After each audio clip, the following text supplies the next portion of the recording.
This is the Big O Show. This is the Big O Show.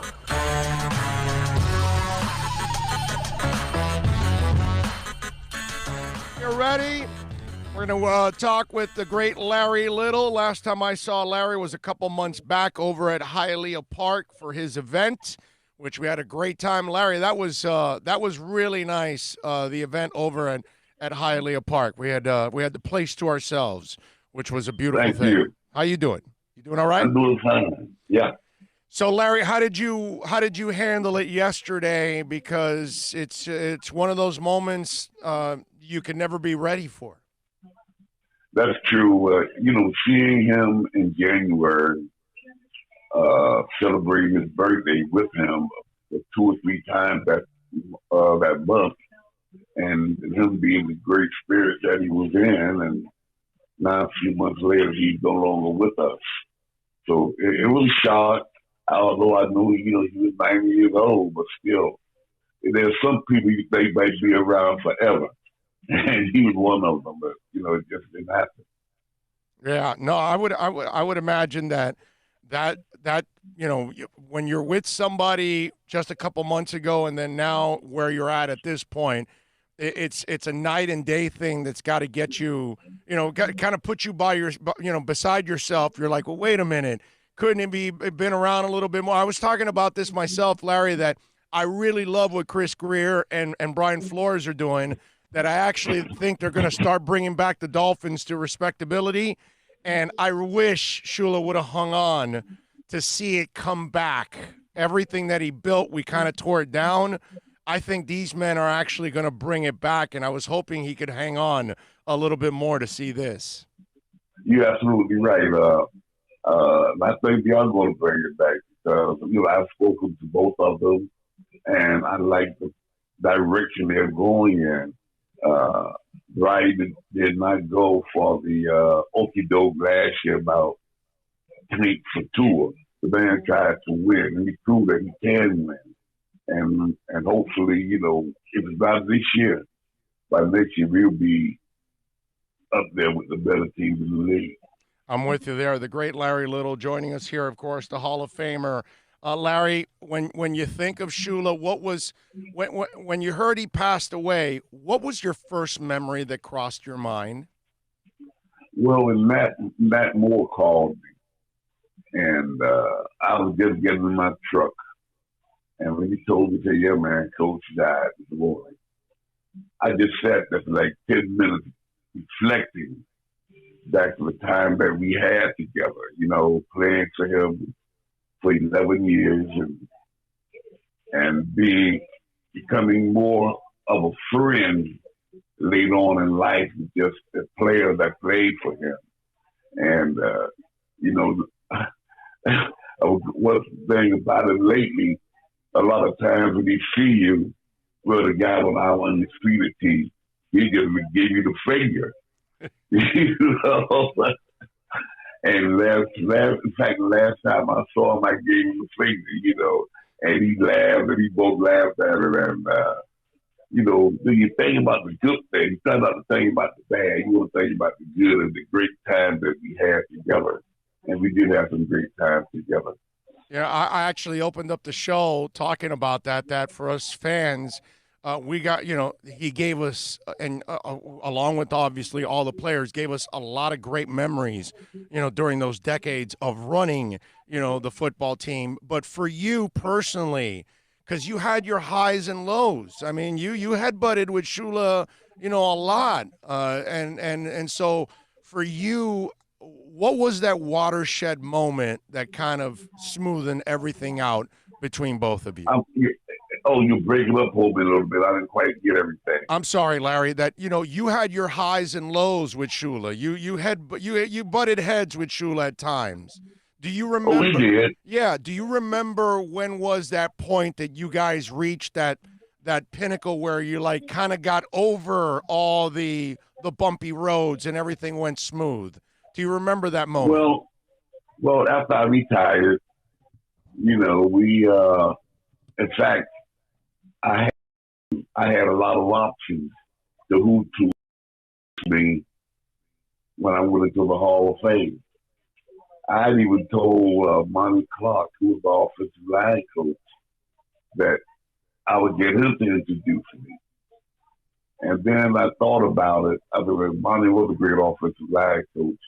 So what better person can I get to introduce me at the Hall of Fame? Mercury wanted to introduce me also. But I chose Shoes because I felt that he knew me better or as well as anybody else and knew my history. We did have our ups and downs though, because being one of the captains, I would go to the office sometime and we would disagree on things, and I'll walk out pissed off. But I put all of that behind me. And then there were times when he thought I should have been out there practicing, but I was actually injured, and that really upset me. And that we would get into it about something like that. But how can you not have respect for a man like that and put all that kind of stuff behind you and move on with your life? I know that he pushed people to sometimes achieve things that they thought they weren't able to achieve. Give me a moment where he pushed you to a point that you now look back and you go, if he didn't push me, I wouldn't have been able to achieve this. And what is it? Well, when he first came to Miami, I went to his press conference. Because, as you know, I don't know if you know or not, I was here a year before he came. I was here in 69 under George Wilson. So I went to his press conference, and after the press conference was over, I went and told him, "Hey, Coach, my name is Larry Little. I'm your right guard." And he looked at me and said, "How much do you weigh?" I said, "Well, I'm 285. And he just walked off from me. See, I'm flabbergasted by this man when he was talking to me after that. And then when I got the letter on when to report to camp, he had my weight down to be reported at 265. And I think that's what really propelled my career. I got smaller, I got faster, but I maintained my strength and made me the football player that I became. So what's the story that makes you laugh the most about Don Shula? Well, I wasn't a part of it. The time when Sanka or Manny, or both of them, put the alligator in the shower. Right. And he walked into his shower, and the alligator was in there, and he ran out the shower to the hallway butt naked. But the funny part about that, Osborne used the same shower. And he was going in there before Don was. And he saw the alligator, but he did not tell Don the alligator was in there. How long did Arnsberger hang on to that? Like he didn't tell Don even after Don found the alligator. He's like, I got to make sure I didn't tell the coach that I knew about the alligator either, right? I don't know if he told him or not, but I know he did not tell him the alligator was in the shower.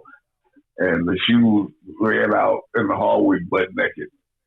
By the way, Larry, you did a good thing not picking Mercury Morris, because if you pick him to, do the induction speech, he'd still be talking to this day. So, you better believe it. You know what I'm saying? Oh yeah. Yeah, so that's the thing.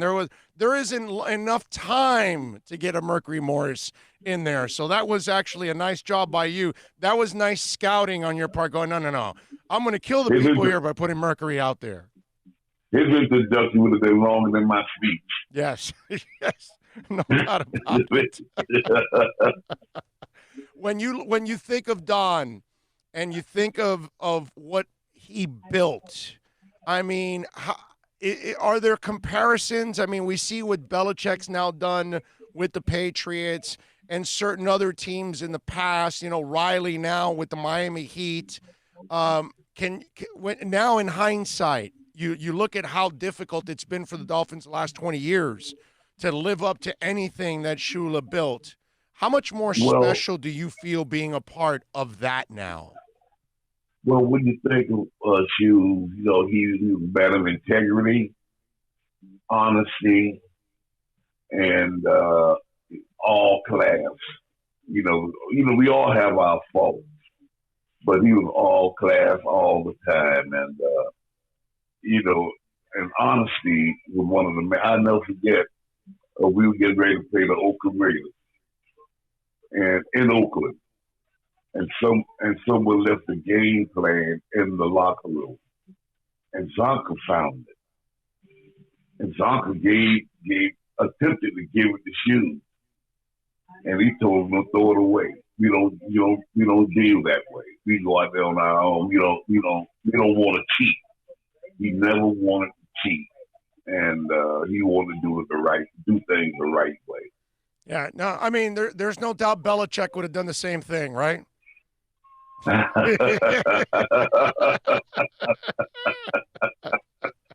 have to laugh at that one. I'm laughing with you, baby. I'm laughing with you. The great Larry Little joining us here on the program, talking a little Don Shula. All right, so Larry, when we talk about achieving greatness and achieving perfection, okay, and you guys are on a roll, and then you get the Zonka Kick Warfield going out to the World Football League. How did Shoes take that? How did the team take that?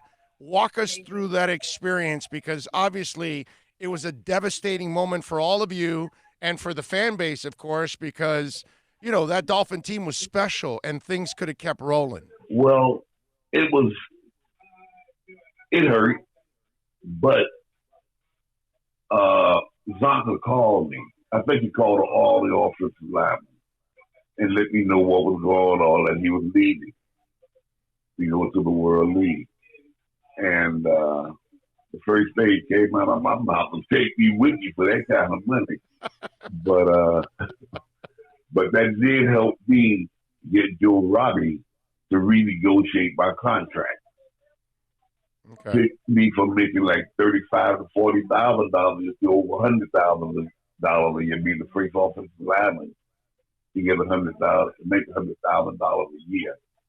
But I truly, truly believe, had that not happened, if Zonka, Kick, and Paul had stayed with the Dolphins, we would have been mentioned, although we are, but not like we should be, mentioned in the same breath of the 49ers and the New England Patriots and the Pittsburgh Steelers.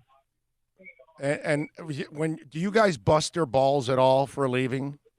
We understand the business side and all that, but years later, do you guys bust their balls just out of curiosity?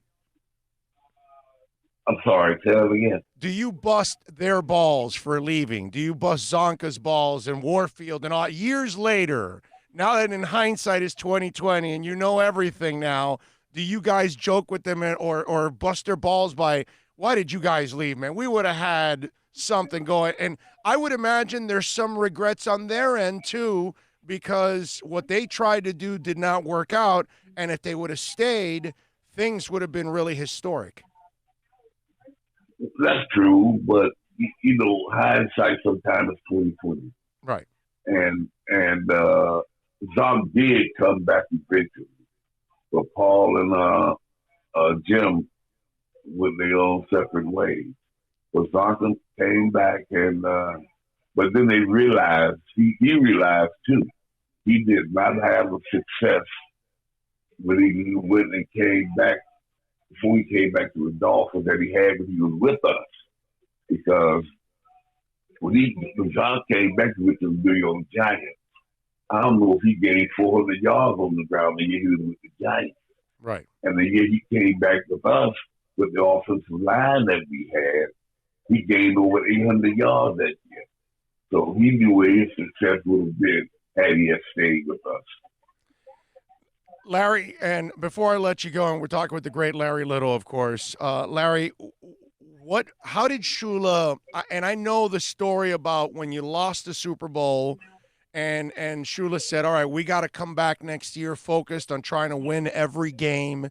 And then you went out and you had the perfect season. But I'm wondering, as the perfect season was going on, and you're halfway through that season, 3/4 of the way. How did Shula keep you guys motivated, or did the winning itself, did it become so intoxicating that you guys did not want to fall off that horse and you wanted to keep it perfect? Walk us through that mindset from the coaching side and the player side. Well, he never mentioned during the season, although we were losing in the game, that we were going to go undefeated. Only thing we kept doing, now we had some close games that year. Yeah. I mean, but we found a way to win. I think the only time we may have felt the pressure was when the season ended. The regular season ended, I would say. And we were 14-0. We knew we had to win the next 3 games to achieve perfection. And we felt it. 14, we lost 1 game, the whole season would have gone for naught. That's when we felt it, and to know that we had a chance to make history if we win 3 more games that year, and it did happen that way. It's amazing stuff, man. The great Larry Little joining us, of course. Booker T, Bethune-Cookman, Hall of Fame, and obviously a lot of great memories with the Miami Dolphins. Larry, our condolences for your loss. Obviously, all of our losses, too, because Coach Shula was so special to us. But obviously, we know the connection that you had with the coach. We thank you for taking some time during this difficult moment to share your memories and talk a little Shula, man. You're absolutely awesome, and you're a class act. Thank you, Larry. Thank God, appreciate it. And I just put it in watching The View of all things. I love it. I love it. Larry, you be good, my brother. All right, thank you. All right, take care. You got it. Bless you. There all we right, go. bye. Larry Little, man, the great Larry Little joining us here on the program to talk a little Shula and a little Dolphins.